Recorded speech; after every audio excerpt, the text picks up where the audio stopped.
ओम नमः शिवाय. परमपूज्य आई लिखित परमार्थ मार्गदर्शन भाग पहिला. गोपाळकाला.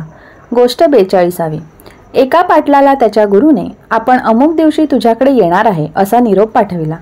पाटलाने विचार केला की गुरु जर घरी आले तर त्यांच्या पुढे निदान ₹1.25 तरी ठेवावा लागेल. यास्तव गुरु घरी येऊन परत फिरेपर्यंत आपण चावडीवर खोड्यात जाऊन पडावे. पाटलाच्या अत्याग्रहास्तव अंमलदाराने आपल्या शिपायांना हुकूम केला. लगेच त्यांनी त्याचे दोन्ही पाय खोड्यात अडकवून टाकले. जेव्हा गुरु घरी येऊन परत गेल्याची बातमी लागली तेव्हा तो कोतवालास म्हणाला, आता तुम्ही मला सोडा, घरी अत्यंत जरुरीचे काम आहे म्हणून निरोप आला आहे. कोतवाल म्हणाला, खोड्यात घालण्यास जसा वरिष्ठांचा हुकूम आला तसा काढण्यासही त्यांचाच हुकूम पाहिजे. त्यास ₹5 खर्च लागतो. हे ऐकताच पाटील मोठ्या संकटात पडला. त्यावर निरुपायास्तव ₹5 देऊन तो सुटून घरी आला. ₹1.25 गुरुला द्यावा लागतो म्हणून पाटलाने विनाकारण ₹5 घालवले.